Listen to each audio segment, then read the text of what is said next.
বন্ধুরা কেমন আছো তোমরা সবাই? আশা করি তোমরা সবাই অনেক অনেক ভালো আছো। আমিও অনেক ভালো আছি। 10 মিনিট স্কুলের তৃতীয় শ্রেণীর বাংলাদেশ ও বিশ্ব পরিচয় ক্লাসে তোমাদের সবাইকে অনেক অনেক স্বাগতম। আমাদের আজকের ভিডিওর আলোচ্য অধ্যায় হচ্ছে অধ্যায় 3, অর্থাৎ আমাদের অধিকার ও দায়িত্ব। এ অধ্যায়ে আমরা আলোচনা করব সমাজে আমাদের অধিকার, শিশু হিসেবে আমাদের অধিকার এবং শিশু হিসেবে আমাদের দায়িত্ব ও পরিবারের প্রতি আমাদের দায়িত্ব নিয়ে। তাহলে চলো শুরু করা যাক। সমাজে আমাদের অধিকার নিয়ে জানার আগে তোমাদের মনে নিশ্চয়ই প্রশ্ন আসছে যে অধিকার বলতে আসলে আমরা কি বুঝি। অধিকার বলতে আমরা বুঝি হচ্ছে যা আমরা সুন্দর একটা জীবনযাপনের জন্য পেয়ে থাকি, যে সুযোগ সুবিধাগুলো আমরা ভোগ করে থাকি। উদাহরণ হিসেবে আমরা বলতে পারি যে তুমি যখন তোমার পরিবারে জন্মগ্রহণ করেছো, বাবা মা কিন্তু তোমাদের জন্য খাবারের ব্যবস্থা করেছেন। তোমরা যখন অসুস্থ হয়েছো চিকিৎসার ব্যবস্থা করেছেন। তোমরা যখন আরেকটু বড় হলে তোমাদেরকে বিদ্যালয়ে প্রেরণ করেছেন, অর্থাৎ শিক্ষার ব্যবস্থা করেছেন। এছাড়াও তোমরা কিন্তু তোমাদের একটি বাসায় নিরাপদে বসবাস করছো। তোমরা পরিধানের জন্য বিভিন্ন বস্ত্র বা জামা কাপড় ব্যবহার করছো। এই যতগুলো কথা বললাম, যে সুযোগ সুবিধাগুলোর কথা আমরা বললাম, যেগুলো কিনা আমরা পরিবারে পাচ্ছি, এই সব কিছুই কিন্তু অধিকার। অর্থাৎ আমরা অধিকার বলতে বুঝি যে সুযোগ সুবিধাগুলো আমাদের সুন্দর সুস্থভাবে বেঁচে থাকার জন্য খুবই প্রয়োজনীয়। এবং আমরা যে সমাজে জন্মগ্রহণ করি, এটাও তোমাদের নিশ্চয়ই সবার মনে আছে, সমাজে কিন্তু সবার বেঁচে থাকার অধিকার আছে। এই বেঁচে থাকার জন্য কিন্তু কিছু অধিকার পূরণ হওয়া অনেক প্রয়োজন। এই অধিকারগুলোর মধ্যে কিছু অধিকার আছে যেগুলো ছাড়া আমরা কোনোভাবেই সুস্থ সুন্দরভাবে বেড়ে উঠতে পারি না। এগুলোকে বলা হয় মৌলিক অধিকার। এরকম মৌলিক অধিকার আছে 6টি। এই 6টি মৌলিক অধিকার হচ্ছে খাদ্যের অধিকার, কারণ খাদ্য ছাড়া আমরা বেঁচে থাকতে পারবো না। তারপর আছে বস্ত্রের অধিকার, আমাদের নিশ্চয়ই বেঁচে থাকার জন্য বস্ত্রের প্রয়োজন হয়। তারপর আছে বাসস্থানের অধিকার, আমাদের সুস্থ সুন্দরভাবে বেড়ে ওঠার জন্য কিন্তু একটি সুন্দর বাসস্থানের প্রয়োজন হয়। বাসস্থান আমাদেরকে ঝড় বৃষ্টি বিভিন্ন প্রাকৃতিক দুর্যোগ থেকে রক্ষা করে এবং একটি সুন্দর পরিবেশে বেড়ে উঠতে কিন্তু সাহায্য করে। এরপরে আছে চিকিৎসার অধিকার, আমরা যখন অসুস্থ হই তখন কিন্তু আমাদের চিকিৎসার প্রয়োজন হয়, ওষুধের প্রয়োজন হয়, ডাক্তার দেখানো কিংবা হাসপাতালে যাওয়ার প্রয়োজন হয়। এই অধিকারটা কিন্তু চিকিৎসার অধিকার। এবং সবশেষে আছে নিরাপত্তা লাভের অধিকার। এই নিরাপত্তা লাভের অধিকারটাও কিন্তু আমরা পরিবারে পেয়ে থাকি। নিরাপত্তা লাভের অধিকার বলতে আমরা বুঝাই যে তুমি যখন তোমার বাসায় থাকছো, তুমি কিন্তু নিরাপদে থাকছো। তোমার মা বাবা কিংবা পরিবারের অন্যান্য সদস্যরা তোমাকে কিন্তু নিরাপদে রাখার চেষ্টা করছেন, তোমাকে বাইরে একা যেতে দিচ্ছেন না। এই জিনিসগুলো কিন্তু তোমার অধিকার, অর্থাৎ নিরাপত্তা লাভের অধিকার। তাহলে বন্ধুরা, এর মধ্য দিয়ে সমাজে কিন্তু আমরা আমাদের 6টি অধিকার সম্পর্কে জানলাম। এই 6টি অধিকার হচ্ছে খাদ্য, বস্ত্র, বাসস্থান, শিক্ষা, চিকিৎসা এবং নিরাপত্তা। এখন যদি এই অধিকারগুলো তোমরা বুঝে গিয়ে থাকো, তাহলে আমাকে বলো যে এই যে 6টা মৌলিক অধিকার, সেই অধিকারগুলো আমরা কিসের মাধ্যমে পূরণ করি। যেমন উদাহরণ হিসেবে কিন্তু আমরা বলতে পারি যে আমরা খাদ্যের অধিকার পূরণ করে থাকি প্রতিনিয়ত 3 বেলা খাবার খাওয়ার মাধ্যমে। বস্ত্রের অধিকার আমরা কিভাবে পূরণ করি, আমরা কিন্তু বিভিন্ন উৎসবে জামা কাপড় কিনি। এছাড়াও প্রতিদিন আমাদের বসবাস করার জন্য বা বেঁচে থাকার জন্য কিন্তু বস্ত্রের প্রয়োজন হয়। বাসস্থানের অধিকার, আমরা সবাই কিন্তু আমাদের পরিবারকে নিয়ে একটি বাসা বা বাড়িতে বসবাস করি, তাহলে এর মধ্য দিয়ে কিন্তু আমাদের বাসস্থানের যে অধিকার সেটা পূরণ হচ্ছে। শিক্ষার অধিকার, আমরা স্কুলে যাচ্ছি, স্কুলে গিয়ে আমরা শিক্ষা লাভ করছি, এটি কিন্তু আমাদের শিক্ষার অধিকার। এরপর আছে চিকিৎসার অধিকার, যেটা কিনা তোমরা অসুস্থ হলে তোমাদের মা বাবারা তোমাদের সেবা যত্ন করেন, ডাক্তারের কাছে নিয়ে যান, এটা কিন্তু আমাদের চিকিৎসার অধিকার। এবং নিরাপত্তা লাভের অধিকার, নিরাপত্তার অধিকার হিসেবে আমরা বলতে পারি যে যখন তোমরা ছোট থাকো তখন কিন্তু রাস্তা পার করার সময় মা বাবা তোমাদেরকে সাহায্য করেন। এর মধ্য দিয়ে কিন্তু আমরা অনেক দুর্ঘটনা থেকে রক্ষা পাই, অর্থাৎ নিরাপদে থাকি। এটি হচ্ছে আমাদের নিরাপত্তা লাভের অধিকার। আর আমরা যদি এখন আমাদের মৌলিক অধিকারগুলো নিয়ে ধারণা পেয়ে থাকি, তাহলে তোমরা নিশ্চয়ই এই শূন্যস্থান পূরণ করতে পারবে। প্রথমে আমাদেরকে বলা হয়েছে আমাদের সমাজে ড্যাশটি মৌলিক অধিকার আছে। তোমাদের নিশ্চয়ই মনে আছে আমাদের সমাজে কয়টি মৌলিক অধিকার রয়েছে। আমাদের সমাজে মৌলিক অধিকার আছে 6টি, অর্থাৎ এখানে উত্তর হবে 6টি। 2 নম্বরে বলা হয়েছে এই অধিকারের মধ্যে গুরুত্বপূর্ণ হলো ড্যাশ। আমাদের 6টি মৌলিক অধিকার অধিকারের মধ্যে কিন্তু খাদ্য, বস্ত্র, বাসস্থান, শিক্ষা, চিকিৎসা এবং নিরাপত্তা এইগুলো ছিল। এই সবগুলো অধিকারের মধ্যে সবচেয়ে গুরুত্বপূর্ণ অধিকার হচ্ছে খাদ্য। কেননা খাদ্য ছাড়া কিন্তু আমরা একদিনও বেঁচে থাকতে পারবো না। আমাদের জন্মের পর থেকেই কিন্তু প্রতিনিয়ত আমাদের খাদ্যের প্রয়োজন হয়, অর্থাৎ আমাদের এই মৌলিক অধিকারগুলোর মধ্যে তুলনামূলকভাবে অধিক গুরুত্বপূর্ণ অধিকার হচ্ছে খাদ্যের অধিকার। তাহলে বন্ধুরা, এর মধ্য দিয়ে আমরা কিন্তু সমাজে আমাদের অধিকার সম্পর্কে জেনে ফেললাম। এই সমাজের অধিকারগুলো কিন্তু প্রত্যেকটা মানুষের মৌলিক অধিকার, অর্থাৎ সমাজে বসবাসরত যে কোনো বয়সের, যে কোনো ধর্মের বা যে কোনো বর্ণের মানুষেরই এই অধিকারগুলো পূরণ হওয়া প্রয়োজন।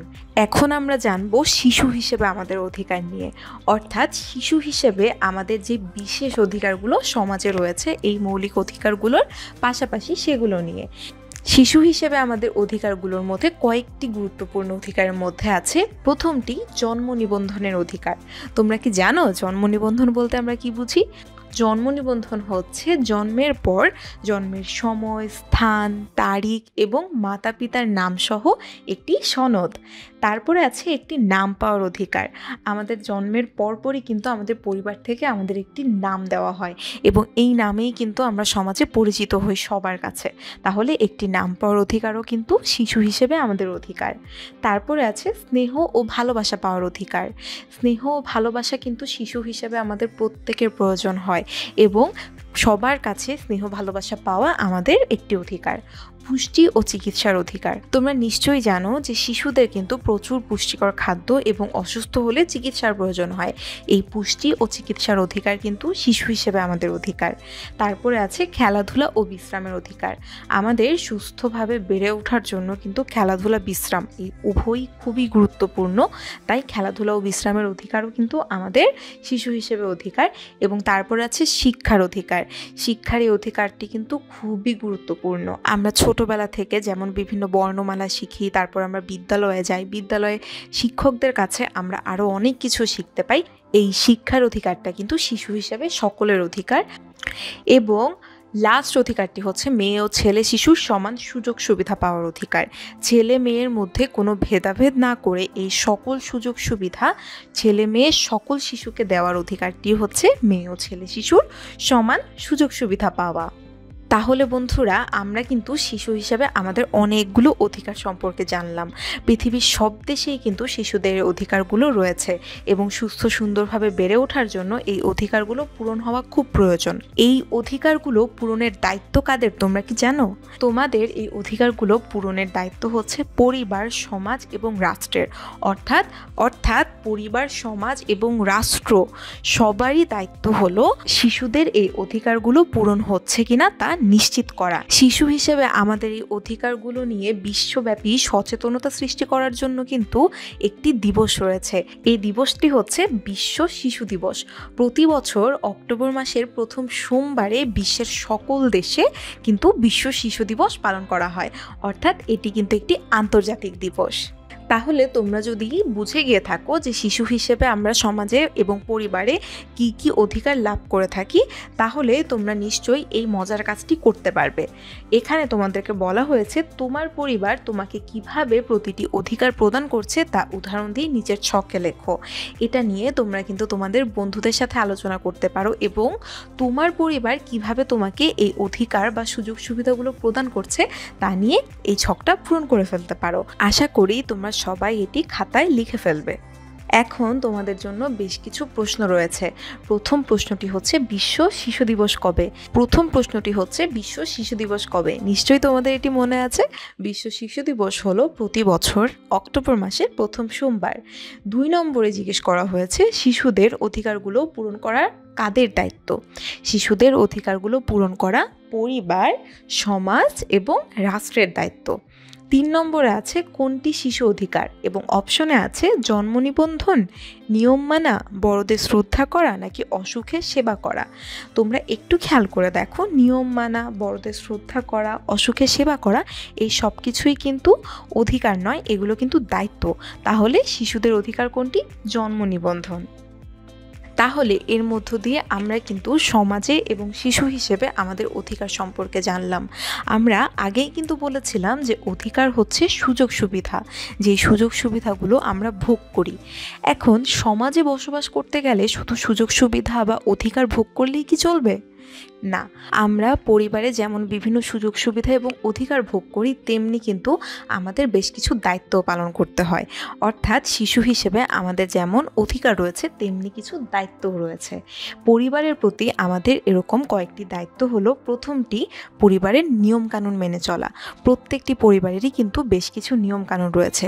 শিশু হিসেবে আমাদের উচিত এই নিয়মকানুনের প্রতি শ্রদ্ধা রাখা এবং সেগুলো মেনে চলা। তারপরে আছে মা বাবা এবং বড়দের শ্রদ্ধা করা। আমরা কিন্তু জানি যে ছোট হিসেবে বা শিশু হিসেবে আমাদের সকলেরই উচিত আমাদের থেকে যারা বয়সে বড় তাদেরকে শ্রদ্ধা করা এবং সব সময় মা বাবাকে শ্রদ্ধা করা এবং তাদের কথা মেনে চলা। তারপরে আছে পরিবারের কেউ অসুস্থ হলে সেবা যত্ন করা। আমরা কিন্তু সবাই পরিবারে বসবাস করি এবং পরিবারে একে অপরকে সাহায্য সহযোগিতা করি। পরিবারের যখন কেউ অসুস্থ হবে তখন শিশু হিসাবে কিন্তু তোমাদের দায়িত্ব তার সেবা যত্ন করা, পরিবারের বিভিন্ন কাজে মা বাবা ও অন্যদের সাহায্য করা এবং বড় ভাই বোনকে সম্মান করা আর ছোটদেরকে স্নেহ করা। বড় ভাই বোনরা যেহেতু তোমাদের থেকে বয়সে বড়, তাদেরকে সম্মান করা উচিত এবং তোমার থেকে যারা বয়সে ছোট, তোমার কাছে স্নেহ ও আদর পাওয়া কিন্তু তাদের অধিকারও। অর্থাৎ বড় ভাই বোনকে সম্মান করতে হবে এবং ছোটদের স্নেহ ও আদর করতে হবে। আর আমাদের সব সময় মনে রাখতে হবে যে পরিবারের প্রতি যখন আমরা আমাদের দায়িত্বগুলো পালন করব, তখনই কিন্তু আমরা আমাদের অধিকারগুলো ভোগ করতে পারবো। অর্থাৎ দায়িত্ব আর অধিকার এই দুটোই কিন্তু খুব গুরুত্বপূর্ণ। আমাদের বেঁচে থাকার জন্য যেমন অধিকারগুলো প্রয়োজন, তেমনি কিন্তু আমাদের এই অধিকারগুলো পাওয়ার পাশাপাশি নিজের দায়িত্বগুলো পালন করতে হবে। তোমরা যদি তোমাদের অধিকার এবং দায়িত্বগুলো বুঝে গিয়ে থাকো, তাহলে অবশ্যই এই ছোট্ট কাজটি আমরা করতে পারবো। এখানে বলা হয়েছে নিচের বাক্যগুলো সঠিক ঘরে লেখো এবং এখানে দুটো ঘর করা আছে, একটিতে আছে অধিকার, একটিতে আছে দায়িত্ব। অর্থাৎ এখানে যেই কাজগুলো অধিকার সেগুলো আমরা অধিকারের নিচে লিখব এবং যেগুলো দায়িত্ব সেগুলো দায়িত্বের নিচে লিখব। উদাহরণ হিসেবে আমি দুটো করে দিচ্ছি। ছোট ভাই বোনের দেখাশোনা করা, এটা কিন্তু আমাদের দায়িত্ব, তাহলে এটা এখানে লিখব। তারপরে আছে প্রয়োজনীয় পোশাক থাকা, এটি হচ্ছে অধিকার, বস্ত্রের অধিকার, তাহলে এটা লিখব অধিকারের নিচে। এভাবে করে তোমরা কিন্তু বাকি দুটো তোমাদের খাতায় লিখে ফেলতে পারবে। এবং সর্বশেষ আমাদের জন্য বেশ কিছু প্রশ্ন আছে। প্রথমটি আছে পরিবারের প্রতি তোমার দায়িত্বগুলো কি কি? তোমাদের কি মনে আছে পরিবারের প্রতি আমাদের দায়িত্বগুলো কি কি? যদি মনে থেকে থাকে তাহলে অবশ্যই তোমরা ভিডিওটি পজ করে খাতায় লিখে ফেলবে। তারপরে আছে ছোট ভাই বোনের প্রতি তোমার দায়িত্ব কি? ছোট ভাই বোনের প্রতি তোমার দায়িত্ব হচ্ছে তাদের আদর স্নেহ করা। এবং 3 নম্বরে আছে পরিবারের প্রতি আমাদের দায়িত্ব কোনটি? অপশনে আছে খেলাধুলা করা, নিয়মকানুন মেনে চলা, পড়ালেখা করা নাকি জন্ম নিবন্ধন করা। এখানে পরিবারের প্রতি আমাদের দায়িত্ব কিন্তু নিয়ম কানুন মেনে চলা। তাহলে বন্ধুরা বলো তো আমরা এই অধ্যায় কি কি শিখলাম? আমরা প্রথমেই শিখলাম অধিকার বলতে আমরা কি বুঝি, এরপরে আমরা জানলাম সমাজে প্রতিটি মানুষের কি কি অধিকার বা মৌলিক অধিকার রয়েছে, শিশু হিসেবে আমরা কি কি অধিকার ভোগ করি এবং এছাড়াও শিশু হিসেবে আমাদের দায়িত্ব এবং পরিবারের প্রতি আমাদের দায়িত্বগুলো সম্পর্কে। আমরা কিন্তু সবসময় চেষ্টা করব আমাদের দায়িত্বগুলো পালন করার এবং সেই সাথে এটা নিশ্চিত করার যে আমরা আমাদের মৌলিক অধিকারগুলো ভোগ করছি। এছাড়াও সমাজে আমাদের আশেপাশে যে মানুষগুলো আছেন তারা তাদের মৌলিক অধিকারগুলো পাচ্ছেন, এটা খেয়াল রাখা। এর মধ্য দিয়ে আমাদের এই অধ্যায়টি কিন্তু শেষ হচ্ছে। ভিডিওটি শেষ পর্যন্ত সাথে থাকার জন্য তোমাদের সবাইকে অনেক অনেক ধন্যবাদ।